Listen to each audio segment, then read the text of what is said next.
अलंकापुरी पुण्यभूमी पवित्र, तिथे नांदतो ज्ञान राजा सुपात्र.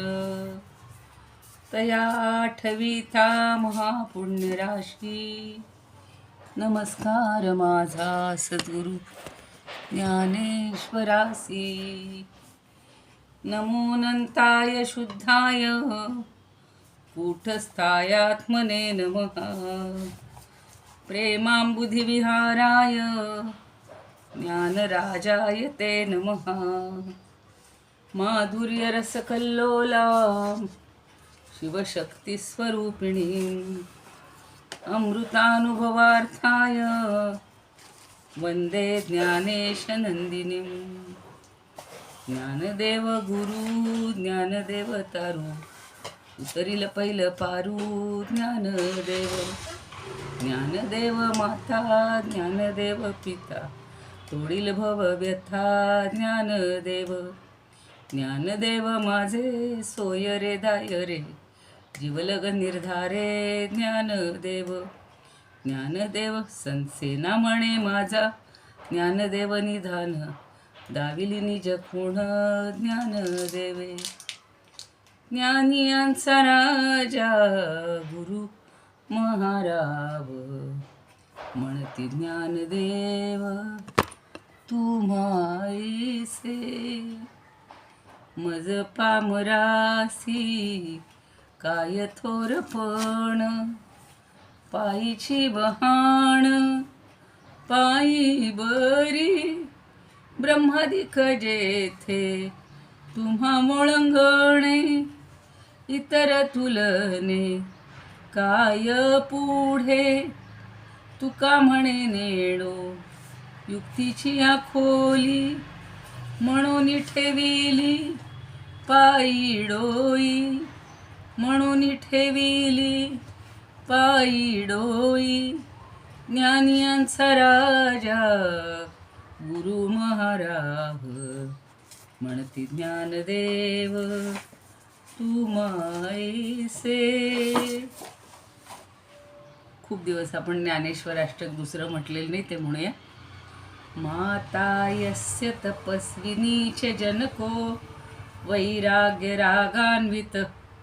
भ्रातारो गुरुणा निवृत्ती सहिता, निर्वृत्तिका संस्थिताः. इत्थं साधु कृपान्वितं स्वयंहो, ज्ञानामृतेनावृतं. वंदे तं करुणाकरं प्रभुवरं, श्री संत ज्ञानेश्वरं. श्री संत ज्ञानेश्वरं. 65 हरिपाठ कौच सुलभो, सुज्ञाय चाज्ञाय च. गाथा स्वानुभवामृते रसयुते, भक्ताय मुक्ताय च. सर्वेषांच हिताय येन ग्रथितं, ज्ञानं तु गीतामृतं. वंदे तं करुणाकरं प्रभुवरं, श्री संत ज्ञानेश्वरं. श्री संत ज्ञानेश्वरं. ज्ञानेश्वर महाराज की जय. पंढरीनाथ भगवान की जय. जय तू श्रीकृष्ण, जय तू ज्ञानेश्वर. पंढरीनाथांना वंदन करूया. निवृत्ती ज्ञानदेव सोपान मुक्ताबाई सर्वांना वंदन करूया. तुमच्या सगळ्या तुम्ही श्रोते जगदीश मूर्ती, तेथे माझी व्युत्पत्ती किती. बुद्धिहीन अल्पमती सलगी करीते. आपल्या सर्वांच्या हृदयस्थ परमात्म्याला वंदन करून आज आता 15व्या ओवीचा आपण अर्थ बघणार आहोत. काल 13-14 झालेले आहेत. आता पूर्वीच्या 4थ्या प्रकरणातील कोण घेणार आहेत ते बघा. 1-2 घेऊन ते आता पूर्ण करायचे आहेत आपल्याला. घ्या घ्या घ्या घ्या घ्या. आपली जी दृष्टी आहे त्या दृष्टीने बाहेरच्या जगाचा आपल्याला अनुभव येतो आणि तिच्या अस्तित्वाला मर्यादा आहे. कारण दृष्टीच्या पलीकडचं आपण पाहू शकत नाही. दृष्टीला मर्यादा येतात. पण ती दृष्टी जर आपण आत वळवली तर स्वतःचं अस्तित्व ती अनुभवू लागते. ती स्वतःतच विलीन होते. दृष्टीचं अस्तित्व आपण नाकारू शकत नाही. हे ज्ञानेंद्रिय असं आहे की ते स्वतःचं अस्तित्व अनुभवण्याची विलक्षण ताकद या दृष्टीपाशी आहे. दृष्टी या ज्ञानेंद्रियांनी बाहेरचं विश्व नाकारून आपल्या स्वतःच्या अस्तित्वात खोलपणे पाहायला सुरुवात केल्यास आत्मज्ञानाच्या दिव्य दृष्टीचा स्पर्श त्या दृष्टीला आपोआप होतो. दृष्टीचे अस्तित्व हे आत्म्याचे अस्तित्व आहे. डोळे मिटून आपण आत खोल पाहू लागलो तेव्हा आत्मज्ञानाचे गुंफा आपोआप उलगडू लागतात. म्हणजे बाहेरची जी दृष्टी आहे आपली ती बंद, बाहेरचं जग दिसतं ज्या दृष्टीने ते बंद करून अंतर्दृष्टीने आपण आपल्या स्वतःला अनुभवलं की परमात्म्याचं आपल्याला ज्ञान होतं. बरोबर, छान. फक्त तुम्ही ओवी वाचायला मी हवी. म्हणते ओवी वाचायला हवी होती ताई. ओवी नाही वाचली. हा, ओवी वाचली म्हणजे सगळ्यांना लक्षात येतं ना. वाचू का? हा, एकदा वाचा म्हणजे सगळ्यांना कळेल. दीठी आपण मुरडे तै दीठीपणही मोडे परी नाही नोहे पुढे ते जाण्याची ते. दीठी आपण या मुरडे ते दीठीपणही मोडे परी नाही नोहे पुढे ते जाण्याची ते. छान छान. पुढे. मी बोलू का मॅडम? हा, मी सांगू? हो सांगा ना. कितवी पुढची सांगा सांगा. 36. हा, 36. का काळा नाही काळू का तो आपणा ना आणि का मो चोजवे तरी आसी का आम्ही बाणे. का काळा राहे काळू का तो आपणा ना आणि का न चोजवे तरी आसी का आम्ही बाणे. काळा मनुष्य आहे, अगदी काळोखात असला तर त्याचा देह लोकांस दिसायचा नाही. त्याचा देह त्याला स्वतःलाही दिसणार नाही. मग तो तेथे नाहीये का तर तो तिथे आहे, कारण त्यास मी काळोखात आहे असे पक्के ठाऊक आहे. आत्म्याची जाणीव होत असते, अस्तित्व दिसत नाही म्हणून नाकारता येणार नाही. हा दृष्टीचा दोष आहे. दृष्टी म्हणजे ज्ञान. बरोबर बरोबर बरोबर. किती वेगवेगळ्या दृष्टांतातून आपल्याला तेच ज्ञानदेव समजावून देत आहेत, माऊली समजावून देत आहेत. पुढे कोणी काही घेणार आहे कालच्यातली वगैरे? मी घेऊ का? घ्या घ्या घ्या घ्या. 37वी. घ्या. तैसे असणे का नसणे हे काहीच माणूस माने नसणोनी असणे ठाये ठाऊ. लाकडाचा बुंदा माणसासारखा जेव्हा दिसतो तेव्हा तो माणूस आहे किंवा नाही असा संशय येतो. या माणसाविषयीच्या संशय ज्ञानाप्रमाणे परमात्म्याच्या विषयी आहे नाही असा संशयही नसून परमात्मा आपल्या ठिकाणी अस्ति स्वरूपच आहे. असणे किंवा नसणे अशा या स्वरूपात काहीच व्यवहार माणूसवाणे म्हणजे मानण्यासारखे नाही. पण परमात्मा आपल्या ठिकाणी असणे रूपाने आहे. ब्रह्माच्या अस्तित्वाचा व्यवहार होत नाही असे सांगतो. तर शून्यवादी म्हणतो असे आहे तर मग नाहीच म्हणा ना. बरे नाही म्हणावे तर तो आपल्या मोहिमेत आहे असे शुची सांगते. धन्यवाद. बरोबर, छान. आता परमात्म्याची अनुभूती येईल तेव्हा तो आहे नाहीचा प्रश्न आहे. ज्याला दिसतच नाही, त्याचं काहीच कळत नाही, तो नाही नाहीच म्हणतो. आपण शून्यवाद्यांची वगैरे सगळी मतं तेव्हा पाहिलेली होती. बरं, आता हा संपत आला आहे, थोडासाच राहिला आहे. कालची ओवी कोणी बोलणार आहे?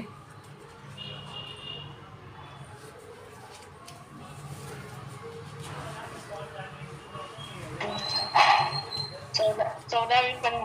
हां, 13वी 14वी. हां, 13वी 14वी. 13वी. एक मिनिट काही.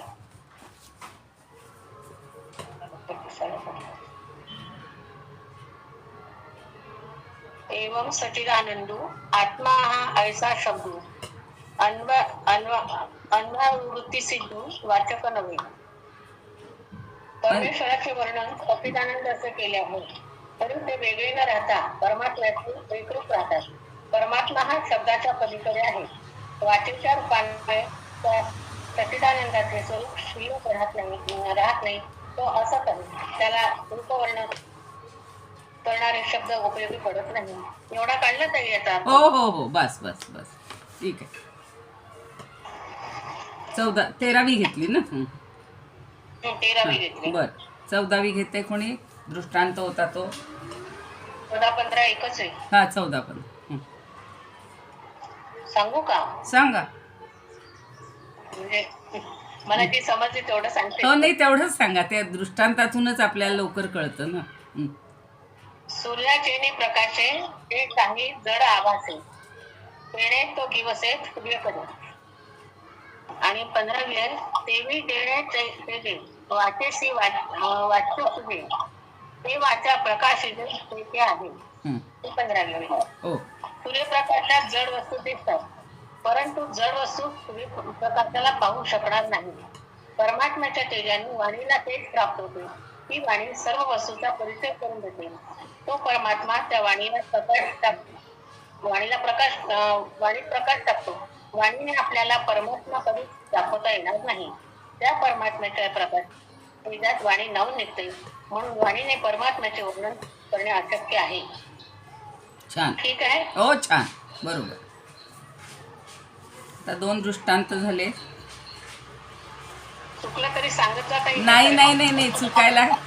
तुम्ही एवढं छान सगळे सांगताय, मला त्यात आनंद मिळतोय.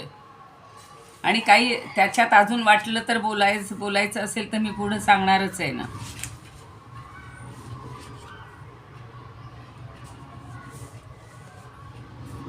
बघा आता 15 हो 16वी घ्यायची आहे. आता या तुम्ही जे आता म्हणलात ते काल आपण 15वरचं थोडंसं विवरण अजून सांगायचं होतं. तेवी जेणे ते जे वाचेसी वाच्य सुजे ते वाचा प्रकाशी जे हे के आहे. आता ही वाणी आहे आणि वाणीच्या मार्फत आपल्याला काही वर्णन करता येतं, सांगता येतं. आता परमात्म्याच्या बाबतीत तो ज्ञानरूप आहे आणि त्याच्या प्रकाशामुळं वाणीला बोलण्याची संधी मिळते किंवा वाच्यभूत ती होत असते, ती प्रकाशित करता येते. आणि वाणीला परमात्मा वस्तू कशी प्रकाशित करता येईल? वाणीजवळ काहीच ताकद नाही आहे, पण परमात्म्याला ती कशी प्रकाशित करू शकेल असा प्रश्न विचारलेला. आता काल आपण 4 वाणींच्या पलीकडचा परमात्मा आहे. आत्मा कसा आहे? परा, पश्यंती, मध्यम आणि वैखरी, त्याच्यावर मागे खूप चर्चा झालेली आहे मागच्या प्रकरणात. आणि त्या 4 वाणींच्या पलीकडं हा आत्मा आहे. त्याच्याकडून म्हणजे त्या 4 वाणींकडून परमात्म्याचं वर्णन काही करता येत नाही. कारण नास्तिकांनी वगैरे सगळ्यांची जी मतं मागच्या वेळेला पाहिलेली होती आणि त्या मतानुसार आत्मा हा कुठल्याच ह्याचा विषय होऊ शकत नाही, हे आता आपल्याला 14-15मधून कळलेलं आहे. आता हीच गोष्ट अजून थोडी स्पष्ट करून 16मध्ये सांगतात. ज्ञानदेवांनी काय केलेलं आहे? त्यांनी एक कीर्तनकारांनी एक अनुभव सांगितलेला आहे त्यांचा मगाच्या त्या ओवीवर, की परमार्थ करताना मुमुक्षू होत जावं. आणि मुमुक्षू असतो तो मुक्त होतो. विद्यार्थी असेल तो विद्या संपादन करून विद्वान होईल, पण मुक्त होणार नाही. म्हणून हे जे धूत महाराज आहेत तर त्यांनी सांगितले की त्यांच्या दादांनी म्हणजे त्यांचे जे गुरु असतील त्यांनी एक आश्रम काढला आणि त्या आश्रमाचं नाव ठेवलं साधक आश्रम. आता मुक्त होण्याकरता जी जागा आहे तिला साधक आश्रम म्हणावं, तेव्हा आपण परमार्थात पडतो तेव्हा मुमुक्षू होऊन पडावं, तो मुक्तच होतो. आणि विद्यार्थी होऊन पडला तर तो विद्वान होईल, पण विद्वत्तेत न्यून अधिकपणा असल्यामुळं त्याला लाजवता येते. बघा, सगळे विद्यार्थी काही सारखे नसतात आणि मुक्तीमध्ये लाजवताच येत नाही. मुक्त झाला की तो संपला. किंवा बृहस्पतीसारखं ज्याला आता आपण इतरही देवांचं काल वाचत होतो किंवा तो प्रसंग मी सांगत होते की प्रत्येक देवाजवळ जे वैशिष्ट्य आहे किंवा जे गुण वैशिष्ट्य आहे ते कुणाकडून मिळालेलं आहे? तर अर्थातच परमात्म्याकडून मिळालेले. आता राम कसा होता, रामाबद्दलही आता मी थोडं बोलणार आहे नंतर 2 दिवसांनी. तर बृहस्पतीसारखी त्याची बुद्धी होती. म्हणजेच बृहस्पती काय आहे, सगळ्यात विद्वान असतो, वक्तृत्व करण्यामध्ये तो श्रेष्ठ असतो. आणि तसे वक्तृत्व करणारे एकाचड एक कीर्तनकार ह्या जोग महाराजांकडे आणि दादा यांच्याकडे जायचे म्हणे. तर त्यांची भाषा वेगळी होती आणि जोग महाराजांची ऐट वेगळी होती. असं असून सुद्धा दादा त्यांना म्हणाले की काशीला श्री ज्ञानेश्वर महाराज पालखी सोहळ्याबरोबर गेलो होतो, तेव्हा रस्त्यात एका विद्वानाने माझ्याबरोबर शास्त्रार्थ करून मला लाजवलेच. अशी विद्वत्ता सापेक्ष असते, पण मुक्तीत लाजवता येत नाही. जसं 100 स्त्रिया एकमेकींना वस्त्रालंकार सौंदर्यानं लाजवतील, पण सुवासिनीपणात काय लाजवतील. मागं आपण पाहिलेलं आहे की एखादी सुवासिनी नसलेली किंवा विधवा असलेली तिनं कितीही शृंगार केला तरी तिचा तो शृंगार तसा व्यर्थ असतो. सुवासिनीला जो एक मंगल अलंकार आहे त्यामुळे ती श्रेष्ठ दिसते. मग सुवासिनी सगळ्या समानच असणार. तसं मुक्ताचा जीवब्रह्मैक्य किंवा जगन्मिथ्यात्व निश्चय हा समान असतो. मुक्तामध्ये अशी, मुक्त माणसाच्यामध्ये अशी तुलना काही होऊ शकत नाही. याचाच अर्थ काय की प्रत्येक इंद्रिय, मन, बुद्धी ही आपापल्या उपाधीप्रमाणे परमात्म प्रकाश घेऊन पंचविषयाचं प्रकाशन करत असतं आणि ती मन, बुद्धी, इंद्रिय परमात्म्याला प्रकाशित करू शकत नाही. आता आपण गीतेत दुसरंही म्हणलेलं आहे की मन एव मनुष्याणाम कारणम बंध मोक्षयोः. मन तर आपल्याला बंधनातही टाकत असतं आणि मुक्तीला कारणही हेच आहे. तर ह्याच गोष्टी पुन्हा 16व्या ओवीमध्ये ज्ञानदेव आपल्याला समजावून सांगतात. विशो नाही कोणाही, विशो नाही कोणाही, जया प्रमेयत्वही नाही, जया प्रमेयत्वही नाही, तया स्वप्रकाशाकाई प्रमाण होय, तया स्वप्रकाशाकाई प्रमाण होय. आता इथे विशो म्हणजे विषय. आपण शब्दार्थ सगळे आधी समजून घेऊ.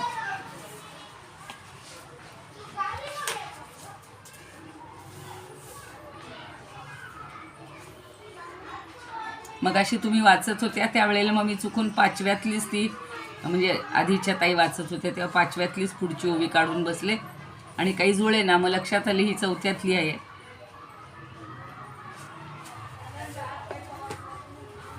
तर विशो म्हणजे विषय आणि प्रमेयत्व म्हणजे प्रमाणानं कळणारा विषय ज्याच्या ठिकाणी आहे त्याला प्रमेयत्व असं म्हणतात. मग आता व्याख्या हे काय करतात की प्रमेय परिच्छेद, जे प्रमेयाचं म्हणजे विषयाचं जर काही विवरण करायचं झालं किंवा त्याला जर प्रकाशित करायचं झालं तर जो आत्मा आहे तो स्वयंसिद्ध आहे आणि त्याला कुठलंही प्रमाण तो दाखवू शकत नाही. म्हणून म्हणलेलं आहे विशो नाही कोणाही, तो कुठल्याचा विषय पण होत नाही. नाही हां बरोबर आहे. आणि जया प्रमेयत्वही नाही, ज्याच्या ठिकाणी विषयत्वही नाही किंवा विषय होणं हा विषय पण नाही. कारण तो काय आहे, तया स्वप्रकाश काही प्रमाण होय. त्याच्या स्वतःच्या ठिकाणचा जो प्रकाश आहे त्या प्रकाशामुळंच तो प्रमाण झालेला आहे. त्याला दुसरं प्रमाण कुठलंही दाखवायची गरज नाही. थोडीशी काय म्हणू आपण वैचारिक अशी ओवी आहे ही की प्रमाण आणि प्रमेय या सर्वांना प्रकाशित करणारा जो आहे आत्मा आहे त्याला दुसरं प्रमाण कुठलं दाखवता येणार, तर ते दाखवू शकत नाही. कारण का की ते प्रमाणाच्या पूर्वीच अस्तित्वात आहे. आता तुम्हाला थोडं पुन्हा हे प्रमाण, प्रमेय आणि विषय हे जरा समजावून घ्यावं लागेल, थोडं आठवावं लागेल. प्रमाण म्हणजे साधन. आपल्याला एखादी गोष्ट समजून घ्यायची असेल तर आपण 5 इंद्रियांच्या प्रमाणांनी, प्रमाण म्हणजे साधनांनी गोष्ट समजून घेतो. प्रत्यक्ष पाहायचं असेल तर दृष्टी किंवा चक्षु हे इंद्रिय आपल्याला लागतं. म्हणजे इंद्रिय हे त्याचं प्रमाण आहे. पाहण्यासाठी चक्षुर इंद्रिय आवश्यक आहे. अगदी आत्ता घडत असलेली घटना, आता हल्ली सगळं लाईव्ह असतं की नाही, तर ते पाहण्यासाठी ऐकण्यासाठी आपल्याला श्रोत्रेंद्रिय किंवा श्रवणेंद्रिय म्हणजेच कान. पण फक्त कान म्हणजे नाही, कानामध्ये जी शक्ती आहे त्याला इंद्रिय असं म्हटलेलं आहे. तर त्याची आवश्यकता असते. छान पदार्थ बनवलेत, घ्राणेंद्रियांनी त्याचा घमघमाट सुटलेला आहे, तोही त्या घ्राणेंद्रियाद्वारे वास घेऊ शकतो. पण चव घेण्यासाठी आपल्याला रसनेंद्रियाची गरज असते. म्हणजे रसनेंद्रिय हे त्याचं प्रमाण आहे आणि तो पदार्थ हा त्याचा विषय आहे. म्हणजे त्याला प्रमेय आहे म्हणायचं. प्रमेय, प्रमाण. आणि मग त्यातून होणारं जे ज्ञान आहे ते वेगळं, म्हणजे ते होणारं ज्ञान, त्याला प्रमा असं म्हणतात. आता इथं काय म्हटलं की या भगवंताच्या किंवा परमात्म्यासाठी त्याला कुठलंही प्रमाण लागत नाही. कारण का की कुणी त्याला प्रमाण दाखवू शकत नाही. कारण ते ज्ञान होण्यापूर्वी, म्हणजे आता आपल्याला इतर ह्या गोष्टी समजून घ्यायच्यात म्हणून प्रमाण हवं आहे. प्रमेय म्हणजे तो विषय हवा आहे आणि होणारं ज्ञान हे नंतर होत असतं. पण हा परमात्मा प्रमाणाच्या पूर्वीच, म्हणजे त्या साधनाच्या पूर्वीच आहे. त्यामुळे त्याला कुठल्याही प्रमाणाची, साधनाची आवश्यकता नाही असं इथं म्हणतायत. पुन्हा एकदा बघा. विषो नाही कोणाही. विषो म्हणजे विष नाही अर्थ घ्यायचा, विषय. कोणाही म्हणजे कोणाचा. तो कोणाचाही विषय होत नाही. म्हणजे परमात्म्याचं काही आपण डोळ्यांनी पाहायचं गोष्ट नाही आहे, कानाने ऐकण्याची नाही आहे, घ्राणेंद्रियाचं तर कामच नाही, हुंगायचा प्रश्न नाही आहे, आणि रसनेंद्रियांनी चव घेण्याचं तर तसाही तो विषय नाही. म्हणजे तो कशाचाच विषय नाही. आणि त्वगिंद्रिय आहे स्पर्शासाठी. आता त्या परमात्म्याचा स्पर्श काय जाणवणार आपल्याला? म्हणजेच तो कुठल्याही प्रमाणाचा विषय होत नाही. कारण का की त्याच्या ठिकाणी प्रमेयत्वच नाही. प्रमेय म्हणजे तो विषय. कुठलाही विषय असेल तर त्याचं प्रमाण लागतं. विषयच नाही तर प्रमाणाचा काय प्रश्न आहे? प्रश्नच येत नाही. म्हणजे प्रमेयही नाही.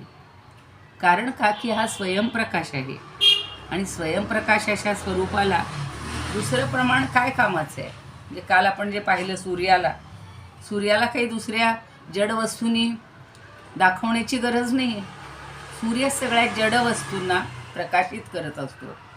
सगळ्या यच्छ यावत ह्या गोष्टी ज्या आहेत या जगामध्ये, या सृष्टीमध्ये, त्या दाखवण्याचं काम सूर्य करतो. पण सूर्याला दाखवण्याचं काम सुद्धा स्वतः परमात्मा करत असतो. सूर्याजवळ जी शक्ती आलेली आहे ती ही परमात्म्याची शक्ती आहे. म्हणजेच तो कुणाचाही प्रमाण नाही, कुणाचाही विषय नाही आणि त्यामुळं त्याला काही समजून घेण्याची आवश्यकता नाही किंवा त्याला दुसऱ्या कोणी त्याला प्रकाशित करण्याची आवश्यकता नाही. असं या एकूण याच्यावरून त्याला आपण तत्व किंवा सिद्धांत काढणं म्हणतो, तसा तो त्यांनी काढलेला आहे. की अजूनही पुन्हा पुन्हा पुन्हा आपल्याला परमात्म्याचं ज्ञान ते वेगवेगळ्या रूपानं सांगतायत. आता सच्चिदानंदचा त्यांनी हे केला, म्हणजे त्या 3 घटकांची त्याच्यावरून काही त्याची ओळख होते असं नाही. विषो नाही कोणाही, जसा प्रमेयत्वची नाही तया स्वप्रकाशा काही प्रमाण होय. जोग महाराज म्हणतात की जे कोणाही विषो नाही, म्हणजे कोणाचाही विषय नाही, जया प्रमेयत्वही नाही. प्रमेय म्हणजे विषयच. आणि तया स्वप्रकाशाप्रमाण काही होणे, त्याला स्वतःच्या प्रकाशाने प्रमाण म्हणजे साधन होण्याची काही गरजच नाही आहे. तो कोणाच्याही ज्ञानाचा विषय होऊ शकत नाही. त्याला जाणून घेण्याचंही कारण नसतं. जो स्वतःच प्रकाश आहे त्या प्रकाशाने इतर वस्तू उजेडात येतात. तो प्रकाश अंधारात जरी लपून बसला तरी तो दिसणारच आहे. प्रकाश काही असं लपणार नाही आहे. म्हणून त्या स्वप्रकाशाला कोणी उजेडात आणू असं म्हणू शकेल की असं जर म्हणायला लागला तर तेही शक्य नाही. आता काय आहे, ही सगळी जी बाकीची दर्शनं आहेत त्यांनी आपापल्या परीनं आपल्या गोष्टी समजावून दिलेल्या आहेत. आणि म्हणून हे वेदांती म्हणा किंवा ज्ञानदेव म्हणा, हे सगळे सांगतायत. याला दुसऱ्या कोणी प्रकाशात आणण्याची गरजच नाही. आता जी गोष्ट अज्ञानात असते तिला काहीतरी प्रमाण द्यावं लागतं. अज्ञानच आहे, मला इथल्या सगळ्या गोष्टी काही माहिती नाही आहेत. किंवा आम्ही आता नेपाळला गेलो होतो, त्या पोखराला गेलो, तिथल्या सगळ्या गोष्टी माहिती नव्हत्या. मग ते आपल्याला दाखवतात. आता ते गोपेश्वर म्हणून होतं, तुम्हाला काही काही गोष्टी सांगीन म्हणलं आणि पुन्हा राहून गेलो. तुमच्यापैकी कोणी जाऊन आले असतील त्या गोपेश्वरला. अहो, इतक्या अशा गुहामध्ये ते देव बसलेले आहेत बघा. अगदी आत आत आत आत आत आत, थोडंसं अगदी निमुळती जागा, एक माणूस जाईल एवढीच, दुसऱ्या माणसाला यायला सुद्धा अगदी कमीच जागा असते. म्हणजे वन वे ट्रॅफिकसारखं करावं लागतं.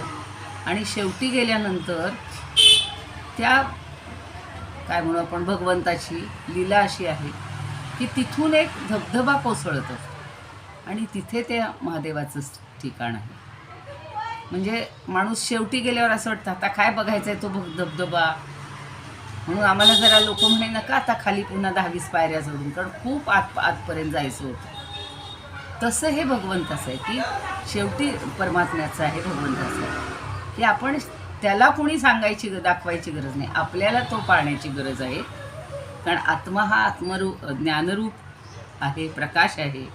आणि तो आहे हे सिद्ध करण्यासाठी कुठल्याही पुराव्याची गरज नाही. म्हणजे आत्म्याच्या बाबतीत कुठलंही स्पष्टीकरण शब्दांनी होणार नाही, कशानेच होणार नाही, स्पर्शाने होणार नाही, गंधाने होणार नाही, वासाने होणार नाही, कशानेच होणार नाही आहे.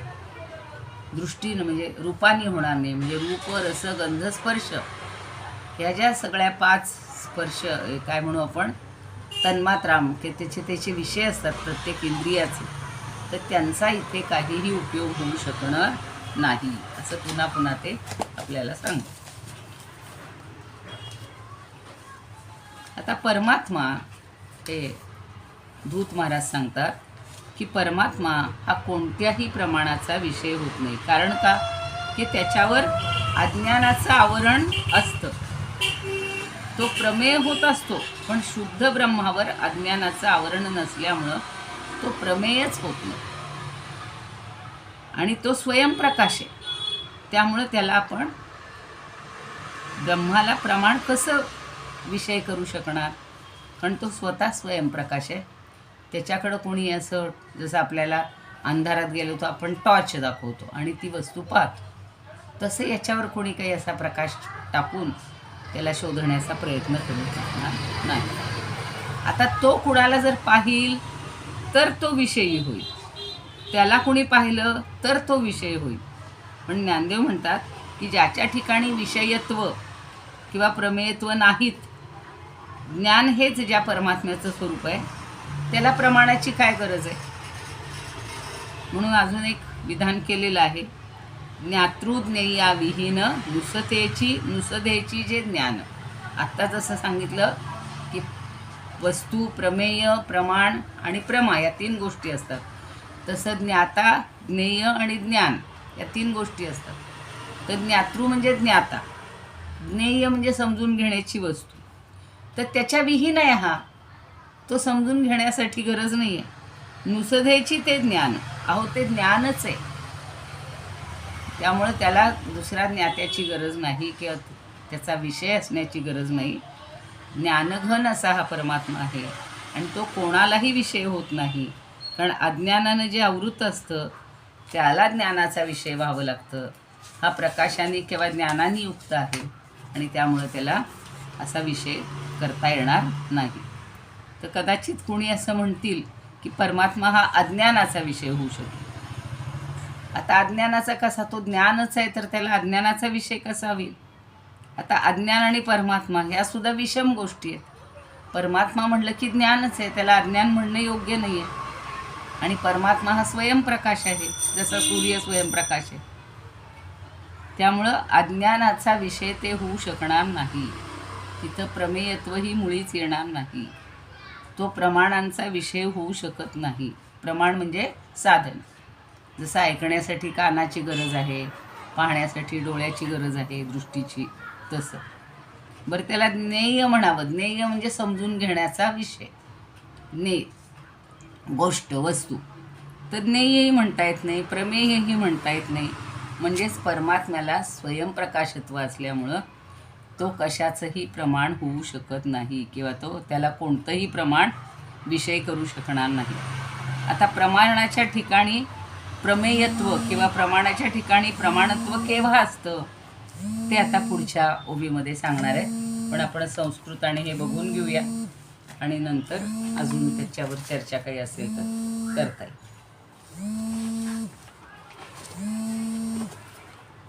स्वरूपानंदांची ओबी पण बघूया.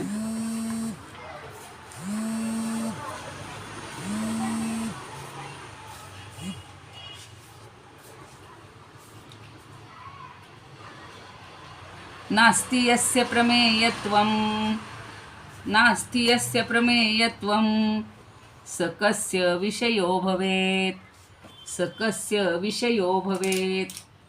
तो त्याच्या ठिकाणी प्रमेयत्वच नाही तर तो कुणाचा विषय होणार. तस्य च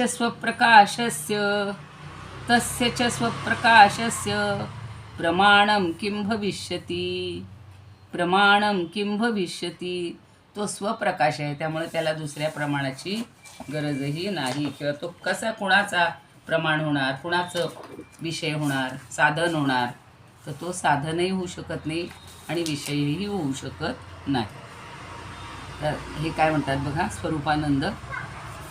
जयाची आठाई प्रमेयता नाही, जयाची आठाई प्रमेयता नाही.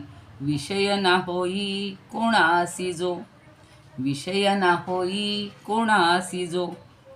तया स्वयं सिद्धा स्वयं प्रकाशासी, तया स्वयं सिद्धा स्वयं प्रकाशासी.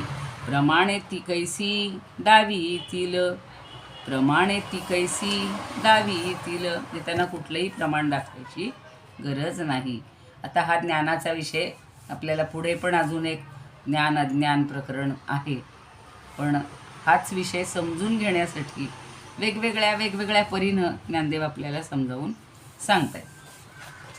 साखरे महाराज काय म्हणतात बघूया.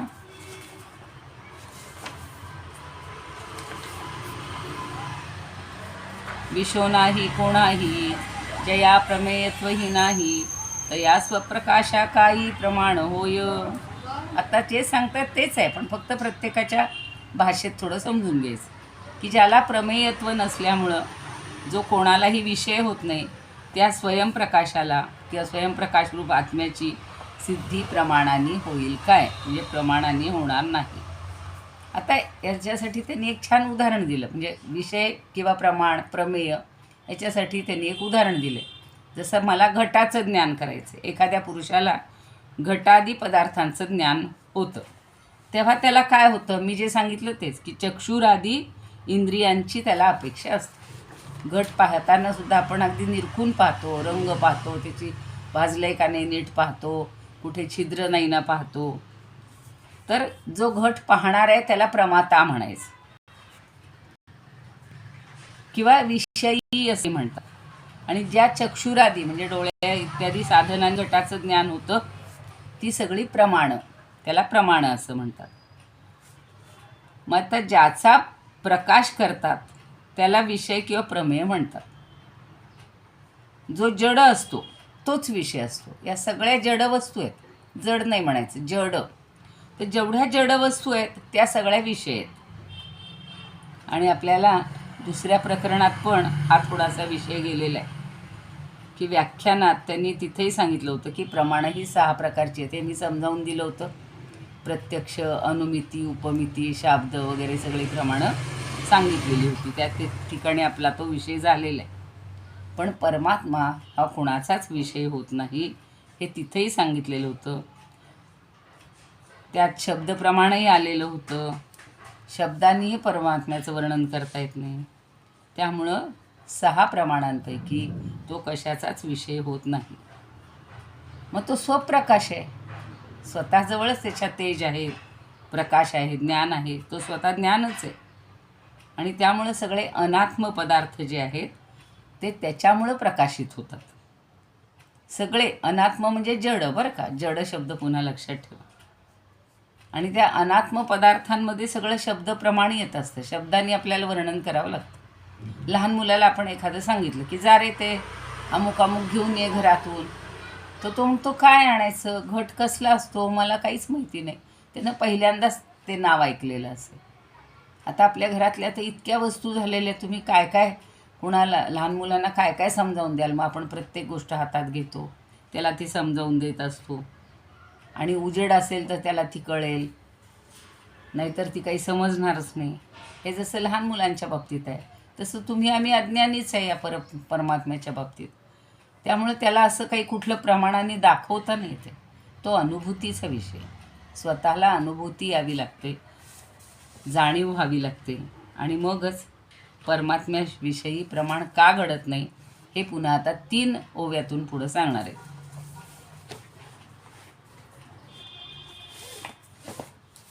त्यात खंदारकर महाराज तर अजून खोलात जाऊन सांगत असतात, बघूया. आणि ह्यांचं बी ए कुलकर्णी, त्या सध्या मुक्ताताईंचं आपण बघत नाही आहे.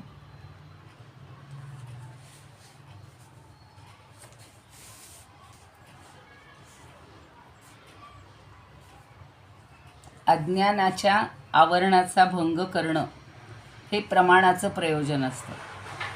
मला आता बघा, हे मोबाईलच्या बाबतीत किंवा हल्ली दृकश्राव्य साधनांच्या बाबतीत, कानामध्ये इयरफोन घालतात, अजून काय ब्लूटूथ काय काय काय काय बघा, गाडी चालवताना त्यांना प्रत्यक्ष हातात फोन घ्यायची गरज लागत नाही. तुम्हालाही ते सगळं माहिती असेल.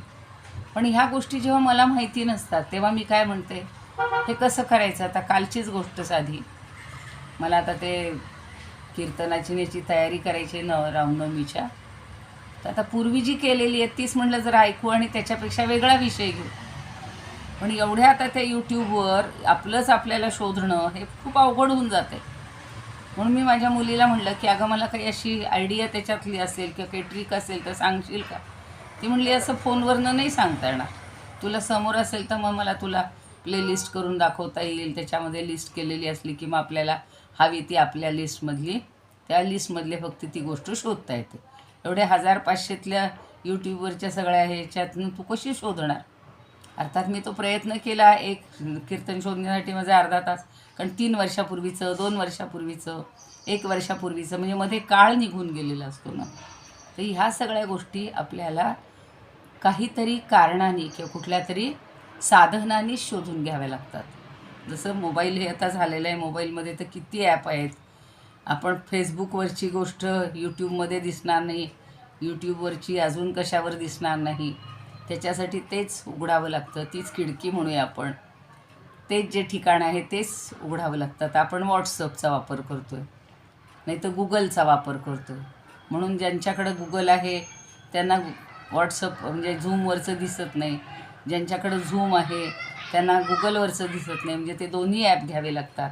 हे थोडक्यात एवढ्यासाठी सांगते आहे की ही सगळी साधन आहेत आणि या साधनांनी आपण वेगवेगळ्या प्रकारचं ज्ञान घेऊ शकतो. तसं परमात्म्यासाठी कुठलंच साधन उपयोगाचं नाही.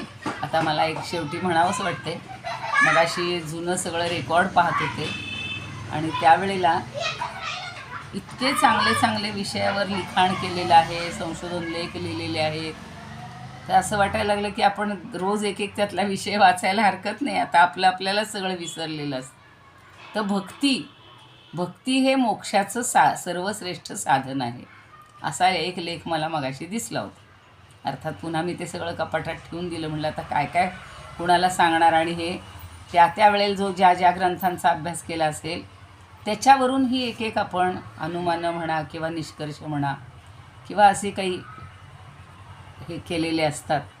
तसं आता ज्या वेळेला ही महावाक्य किंवा ही सगळी उपनिषदांमधली सगळी जी तत्वाची जी ज्ञान हे आहेत, महावाक्य आहेत, ज्ञान आहे, तर तेच ऐकल्यानंतर आपलं अज्ञान हळूहळू कमी होतं. आपण इतरांची उदाहरणं ऐकतो आणि मग आपल्याला सुद्धा एक एक आपल्या अज्ञानाचा अंधार म्हणजे अज्ञानाचं आवरण हे हळूहळू कमी होतं. मग त्याच्यासाठी ब्रह्मणी ब्रह्मण्याधाय कर्माणि असं आहे की नाही भगवद्गीता. तसं ब्रह्मण्याज्ञाननाशाय वृत्तिव्याप्तिरयोक्षिता असं एक उपनिषदातलं वाक्य आहे की ब्रह्मविषयक जे अज्ञान आहे, ब्रह्मण्याज्ञान म्हणजे ब्रह्मणी अज्ञान, ब्रह्माच्या बाबतीत जे अज्ञान आहे त्याच्या नाशाय नाशाकरता काय करायचं आहे, वृत्तिव्याप्ती रयोक्षिता म्हणजे वृत्तिव्याप्ती ही अयोक्षिता, अयोक्षिता म्हणजे अपेक्षित आहे. त्या ब्रह्माकार वृत्ती अज्ञानी जिज्ञासू करता अपेक्षित आहे. म्हणून अथातो ब्रह्मजिज्ञासा त्या व्यासांनी एक सूत्र लिहिलेलं आहे. अशी सगळी 555 सूत्र आहेत. तर पहिलं सूत्र आहे अथातो ब्रह्मजिज्ञासा. अथ म्हणजे नंतर, अथ हा म्हणजे म्हणून, आणि ब्रह्मजिज्ञासा हे वाक्य आहे ना, त्याच्यावरनं मी तिथं पोचले आत्ता. कशासाठी ब्रह्मजिज्ञासा करायची, ब्रह्माची जिज्ञासा करायची? आधी इच्छा तर व्हायला पाहिजे ना मला ब्रह्म काय आहे समजून घ्यायची. तर त्याच्यासाठी शंकराचार्यांनी एक अध्यास प्रकरण लिहिलेलं आहे. अध्यास म्हणजे हे सगळं आपलं अज्ञान, आणि हेच जे आपण रोज ऐकतोय की ह्या देहालाच खरं मानतोय, संसारालाच खरं मानतोय, त्याच्यामध्येच आपलं आयुष्य चाललेलं आहे. कोणाचं 60 वर्ष गेलं, 70 वर्ष गेलं, 80 गेलं. पण आत्ता कुठं तरी जाणवायला लागलं की नाही, मला काहीतरी जन्माला आलो आहे तर माझं प्रयोजन काही वेगळं आहे मनुष्य योनीचं. आणि म्हणून हे जे सगळं अज्ञानामुळं घडतंय, हा जो अध्यास घडत असतो, आपण सगळे आरोप म्हणजे एक एक आरोप आरोप आरोप आपल्या हातून घडत असतात. हे खरं आहे, ते खरं आहे, ते खरं आहे, आणि नंतर आता आपल्याला कळतं की हे खोटं आहे, हे खोटं आहे, हे खोटं आहे. म्हणून त्या ब्रह्माची जिज्ञासा करायची, आणि ती जिज्ञासा केल्यानंतर मग आपण त्या मार्गाचा अवलंब करतो. आता पूर्वी खळग्यातनं जात असू, आता आपल्याला छान टार रोड मिळालेले आहेत. लोक काय म्हणतात, समृद्धी मार्गाने जाऊ, काय 150-200च्या स्पीडनं जाता येते. पण एखादा म्हणतो आता तिकडे टोल वगैरे असतातच, मग एखादा म्हणतो ते टोलनी जाण्यापेक्षा आपण खडबडीत रस्त्याने जाऊ म्हणजे आपल्याला टोल तरी वाचेल. आता हा ज्याने त्यांनी विचार करण्याचा विषय आहे. आता एखादं म्हणेल बरं आहे हो, आजचा अनुभव उद्या वेगळा असतो. आज जरा दुःख मिळालं, उद्या मी अजून पुढं गेलो तर संसारात मला अजून सुख मिळेल. मुलाबाळांकडनं नाही मिळालं तर नातवंडाकडून मिळेल. आपण म्हणतो ना, दुधापेक्षा दुधावरची साय महत्त्वाची असते. तसं संसारात जो रमता येतो तिकडचेच सगळे गोडवे गात राहील. पण जो संसाराला कंटाळला किंवा संसाराचं खरं रूप ज्याला कळलं आणि जो आता ब्रह्मजिज्ञासेकडं चालला आहे, तो म्हणेल अथा तो ब्रह्मजिज्ञासा. आता ब्रह्मजिज्ञासा करायला हवी. त्याला मुक्तीची किंवा मोक्षाची इच्छा व्हायला लागलेली. म्हणून आपल्याला बद्ध, साधक, मुमुक्षू किंवा बद्ध, मुमुक्षू, साधक, मग सिद्ध अशा टप्प्यातनं आपण हळूहळू पुढे जाणार. दासबोधातही काय, ज्ञानेश्वरीत पण काय, आता ही अमृतानुभवची आपली पायरी तर अजून वरची चाललेली आहे. सगळ्यातनं आपण पार करून चाललेलो. म्हणून पुढच्या ओवीमध्ये फलव्याप्तीचाही निराश केला, म्हणजे कुठलंही फळ नाही मिळणार. फळाची आता अपेक्षाच नाही आहे. कर्मण्यवाधिकार असते, तसं ज्ञान फक्त मिळवायचे, ज्ञान प्राप्त करायचे, जे आहे ते आपल्याला जाणून घ्यायचे. मग आपल्याला कुठल्याही फळाची, कुठल्याही प्रयोजन राहणार नाही. बघूया आता 17वी ओवी बघूया. प्रमेय परिच्छेदे प्रमाणत्व नांदे, ती काही स्वतःसिद्धे वस्तूच्या ठाई.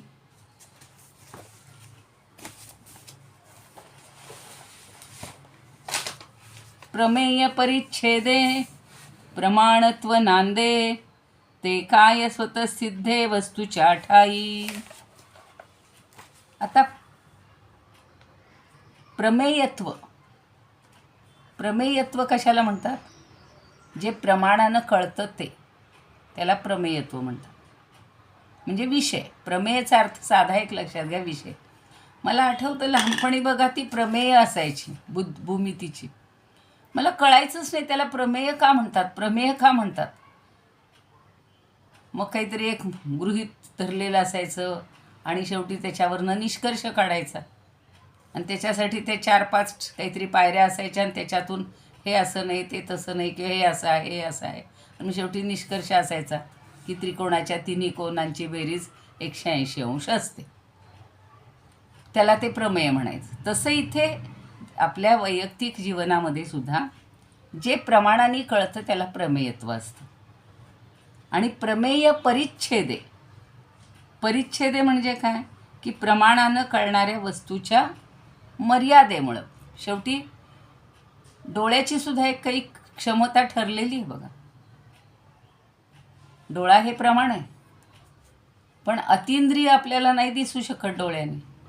इंद्रियांच्या पलीकडचं दिसत नाही, म्हणून तर भगवंत आपल्याला समजत नाही, परमात्मा समजत नाही. आणि नांदे म्हणजे राहतं, म्हणजे ज्या प्रमाणानं कळणाऱ्या ज्या गोष्टी आहेत किंवा ज्या वस्तू आहेत त्या वस्तूच्या मर्यादेमुळं हे राहत असतं किंवा नांदत असतं प्रमेयत्व. जिथं म्हणजे प्रमाणाने कळतं त्याला प्रमेयत्व असतं, एवढं लक्षात ठेवा. म्हणून इथं काय म्हणले, प्रमेय परिच्छेदे प्रमाणत्व नांदे ते काय स्वतःसिद्धे वस्तूच्या ठाई. त्याला ही स्वतःसिद्ध वस्तू आहे, स्वयंसिद्ध. स्वतःसिद्ध म्हणजे स्वयंसिद्ध. त्या स्वयंसिद्ध वस्तूच्या ठिकाणी या प्रमाणाची किंवा प्रमेयत्वाची काही गरजच नाही आहे. पुन्हाच तोच मुद्दा पटवून देत आहेत वेगळ्या ओवीतनं. म्हणजे जाणली जाणारी जी गोष्ट आहे, प्रमेय म्हणजे जाणण्याजोगी गोष्ट, तिचा परिच्छेद म्हणजे तिचा सगळ्या ह्या प्रमाणांनी हे झाल्यानंतर प्रमाणत्व नांदे. त्याच्या ठिकाणी प्रमाणत्व पाहिजेच, ती समजून घेण्यासाठी प्रमाणत्व पाहिजे. पण ही सगळी प्रमाणं स्वयंसिद्ध वस्तूच्या ठिकाणी उपयोगाची नाही. शंकराचार्य सुद्धा हेच सांगतात, न ह्यात्मा आत्मनः प्रमाणम अपेक्ष सिद्धती. आत्मा जो आहे हा कुठल्याही प्रमाणांनी सिद्ध होत नाही. तस्यही प्रत्यक्षादीनी. कोणकोणती प्रमाणं आहेत? प्रत्यक्ष इत्यादी. म्हणजे तो प्रमाणांनी सिद्ध नाही करता येत. आणि न कळलेलं आणि मर्यादित पदार्थ जाणण्यासाठी प्रमाणांचा उपयोग होतो. पण आत्मा हा प्रमाणांच्या पलीकडं आहे. त्याला व्यवहाराचा आश्रय बाकीच्या वस्तूंना असतो. याला मात्र कशाचाही आश्रय घेता येणार नाही याच्या ज्ञानासाठी. म्हणजे त्याची सिद्धी, त्याच्या अस्तित्वाची सिद्धी ही कुठल्याही प्रमाणाने होणार नाही. हेच पुन्हा 17व्या ओवीत सुद्धा तेच समजावून देत आहे. थोडं जड वाटत असेल, पण आता हा आत्मा आपल्याला कसा अप्रमेय आहे हे समजावून घ्यायचे आणि तेच आपल्याला पुन्हा पुन्हा सांगतात. परत सांगत आहे एकदा. हो सांगते, परत सांगा. हो सांगते. प्रमेय परिच्छेदे प्रमाणत्व नांदे ते काही स्वतःसिद्धे वस्तूचा ठाई. पहिली जी ओळ आहे, पहिलं जे चरण आहे ते सगळ्या इतर गोष्टींसाठी आहे. ज्या ज्या गोष्टीचं ज्ञान आपल्याला प्रमाणांनी होतं. मी 5 ज्ञान सांगितली की नाही, 5 प्रकारचे आपली साधनं आहेत.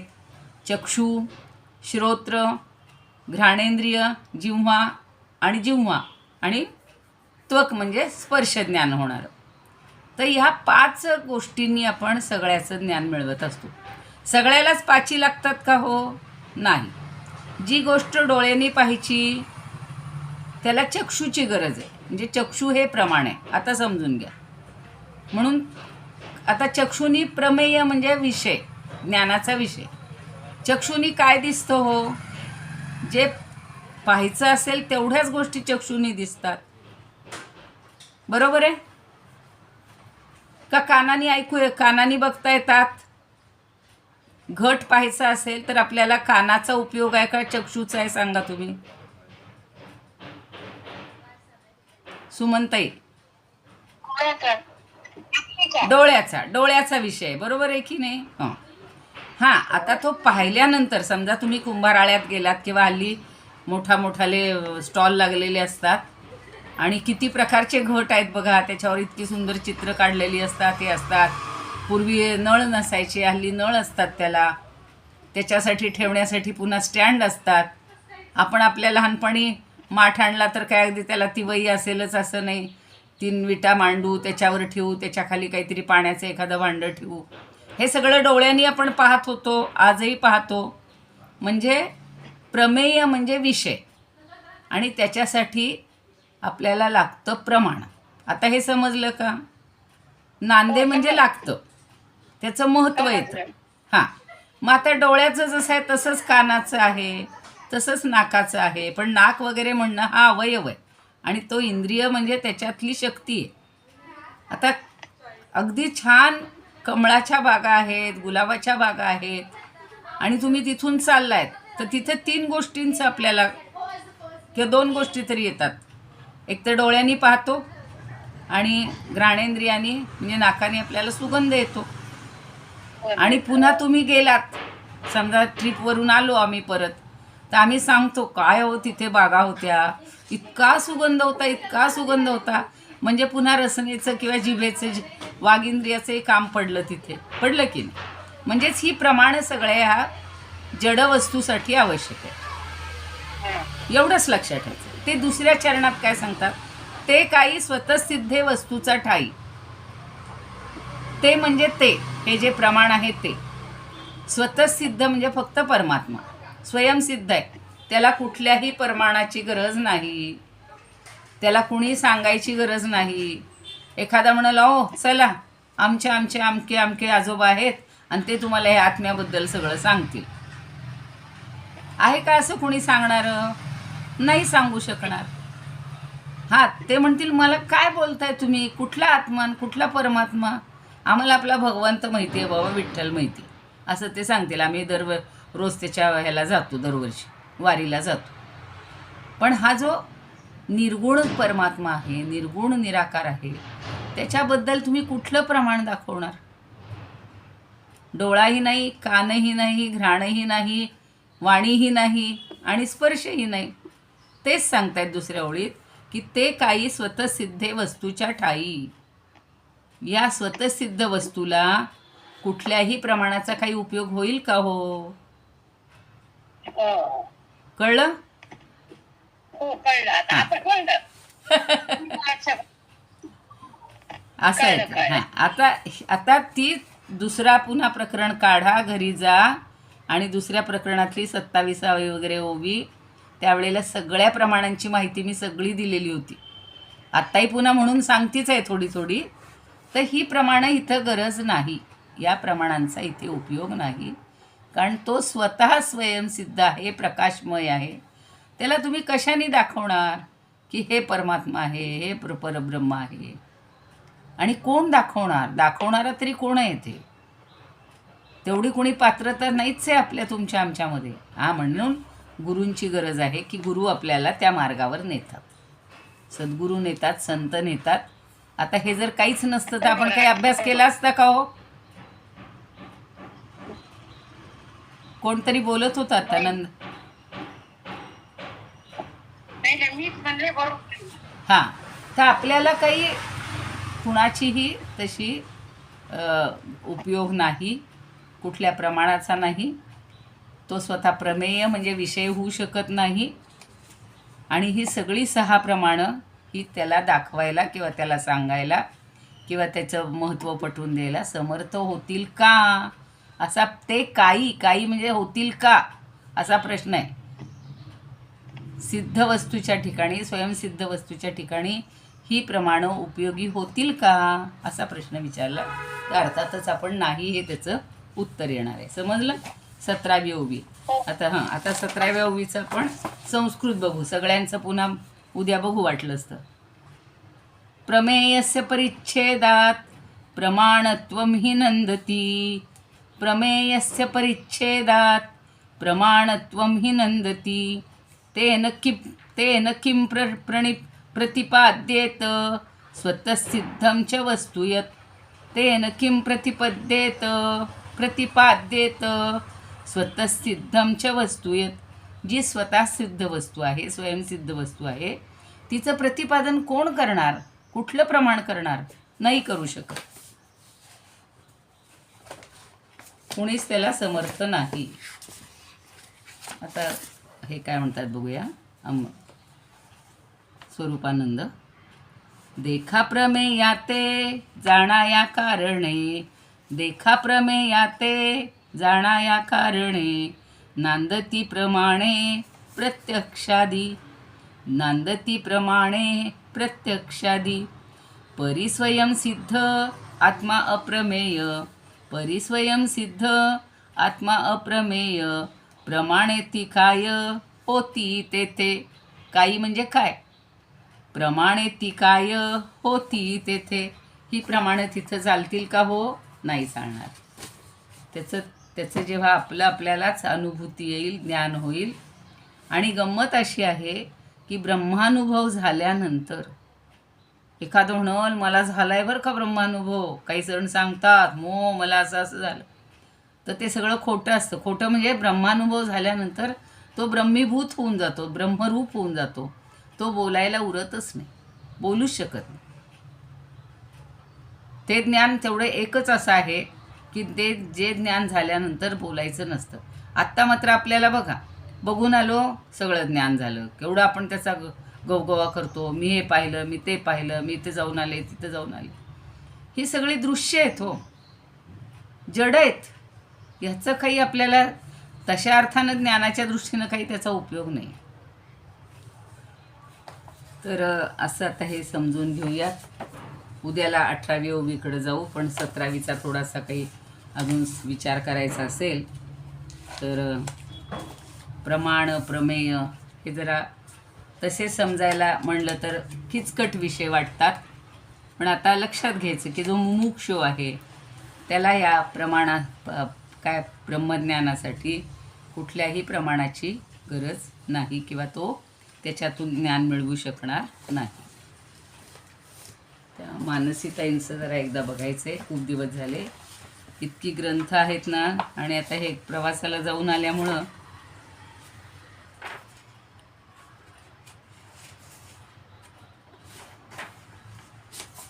आता ते विश्वनाहीचं आणि या 17व्याचं सांगते. विश्वनाही कोणाही जया प्रमेयतून आहे. त्या सांगतायत मानसीताई कणेकर की स्वयंप्रकाशाला प्रमाण मागणं म्हणजे हातच्या काकणाला आरसा कशाला. एखादी बाई म्हणते नाही हो, माझ्या घरी आरसाच नाही आहे. ही जी म्हण पडली ना हातच्या काकणाला, पूर्वी त्या काचेच्या बांगड्या असायच्या आणि त्याच्यातसुद्धा प्रतिबिंब पडायचं. तर हाती काकण असताना किंवा आपल्या हातात आरसा असताना आपण दुसऱ्याला आरसा मागण्यासारखं आहे. तसं हा आत्मा परमात्मा कुणाचाच विषय होऊ शकत नाही, आणि त्याला प्रमेयत्व पण नाही, आणि त्याला प्रमाण कुठलं आणायचं, काही गरज नाही. तसं आत्मवस्तू 17व्यामध्ये प्रमेय परिच्छेदे प्रमाणत्व नांदे ते काही स्वतःसिद्धे वस्तूच्या काठाई.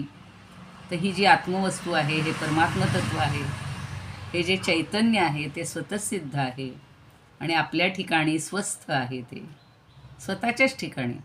मला आत्ता आठवलं, स्वस्थ किंवा स्वास्थ्य हा शब्द जेव्हा आयुर्वेदातला मी समजावून घेत होते त्या संशोधनाच्या वेळेला, तेव्हा स्वस्थ शब्दाचा कशी फोड केलेली आहे, स्वस्मिन तिष्ठती इति. आपल्याच ठिकाणी जो स्थिर राहतो म्हणजेच तो आत्मा, तो स्वस्थ आहे. आणि चैतन्य हेच चैतन्याला नांदत असतं किंवा नांदणारं प्रमाण आहे. चैतन्यच चैतन्याचं प्रमाण आहे, बाकी दुसरी वस्तू नाही. आत्मवस्तू पूर्ण रूप आहे, त्याला प्रत्ययाची गरज नाही आणि प्रमाणाचीही गरज नाही. एवढंच लक्षात ठेवा. जास्त खोलात जाल तर उगाचच आपल्याला ताण होईल. शब्द प्रमाण नाही, प्रत्यक्ष प्रमाण नाही, अनुमिती प्रमाण नाही, कुठलीच प्रमाण त्याला लागणार नाही, चालणार नाही. थांबूया. आता समजल्या. 16, 17, 15, 16, 17 3 ओव्या घेतल्यात आपण आज. 17चा जरा अर्थ सांगा ना. हो का? थोडक्यात काय आहे प्रमेय? हो, चालेल. उद्या बोलूया आपण. म्हणजे कसं म्हणजे मिस नको व्हायला म्हणून म्हणते. नाही नाही नाही, आत्ता जे सांगितलं ना, प्रमेय परिच्छेदे प्रमाणत्व नांदे ती काही स्वतःसिद्धे वस्तू आहे. तेच आत्ता पुन्हा त्यांना तेवढंच म्हणायचं आहे की प्रमेयाच्या मर्यादेनं प्रमाणाचं काही प्रामाण्य सिद्ध करता येत नाही. या स्वयंवस्तूच्या बाबतीत किंवा स्वयंसिद्ध वस्तूच्या बाबतीत प्रमाणही नाही आणि त्याचा कुठला विषयही होत नाही, तेच स्वयंसिद्ध आहे. प्रमेय म्हणजे तो विषय. आता मगाशी जे सांगितलं घटबीट, तीच उदाहरणं लक्षात घ्या. आता समजा माझ्याकडे हे एक पुस्तक आहे, आता इथे दाखवते स्तवनांजली म्हणून पुस्तक आहे. आता मला त्यातली जर स्तोत्र हे करायची असतील तर हे साधन मला काय लागणार आहे? डोळ्यांनी मी पाहणार, वाणीनी मी बोलणार, म्हणजे मला ते स्तोत्र आज मी एक पाठवले बघा, माझ्या मुलीने शांती मंत्र म्हटलेले आहेत, ते सगळ्यांनी ऐका. तर प्रत्येकजण कसा त्याचा उपयोग करून घेतो, मी लिहिताना लिहून टाकले ते शांती मंत्र मराठीतनं, पण तिनं त्याचं इतकं छान सुंदर आवाजामध्ये म्हटलेलं आहे. म्हणजे कुठलीही गोष्ट ह्या पाचही इंद्रियांनी, ही ज्ञानेंद्रियच आहेत बरं का, ज्ञानेंद्रियच म्हणलेली आहेत ही, पण त्यांनी आपण त्याचा आस्वाद घेत असतो. तसे परब्रह्मासाठी ती काही स्वतःसिद्धे वस्तूच्या ठाई, या स्वतःसिद्ध असलेल्या स्वयंसिद्ध असणाऱ्या वस्तू म्हणजे परमात्म्याच्या ठिकाणी ही कुठलीही इंद्रिय, ही कुठलीही साधनं उपयोगाची होतील का, असा प्रश्न विचारलेला आहे आणि त्याचं उत्तर आहे होणार नाही. समजलं आता? हो हो मॅडम. हां ठीक आहे, चला थांबूयात. कुणाला म्हणायची आहे प्रार्थना, आज म्हणायची असेल म्हणा.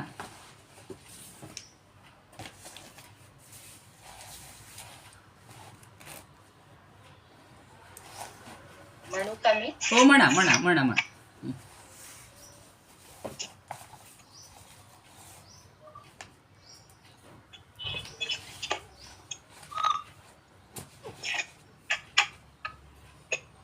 इदमुपकर्तुं भुवनं मण्डलं समुदितमिव भास्करं सादनं वन्दे ज्ञानेश्वरम्।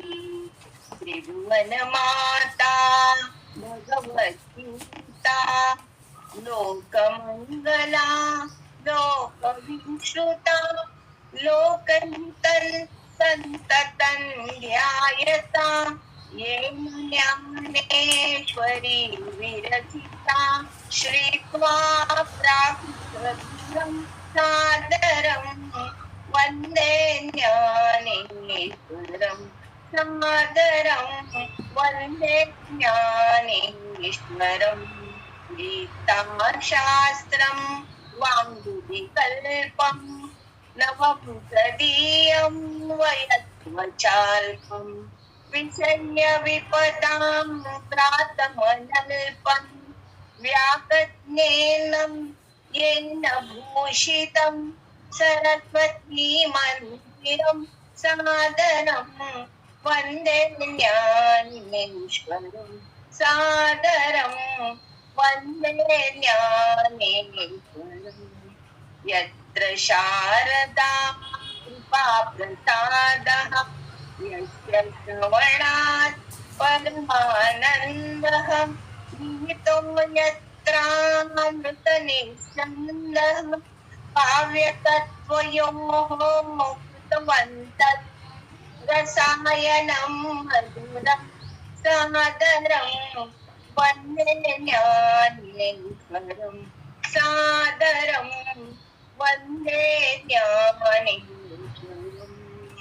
आरती ज्ञान राजा महाकैवल्य तेजा देवती साधु संत मनुवेदला माझा आरती ज्ञान राजा लोपले ज्ञान ज्योती कलेन ते कोणी अवतार पांडुरंग नाव ठेविले ज्ञानी आरती ज्ञान राजा कनकाचे ताट फुलली गोपिका नारी नारद कुंभरू नाव ठेविले ज्ञान आरती ज्ञान राजा प्रकट भुय बोले विश्व ब्रह्माची केले रामा जनार्दनी पायी मस्तक ठेविले आरती ज्ञान नाजा महाकैवल्य तेजा सेवती साधू संत मनु वेधला माझा आरती ज्ञान नाजा ज्ञानेश्वर महाराज की जय पंढरीनाथ भगवान की जय जय श्री कृष्ण जय तू ज्ञानेश्वर. छान.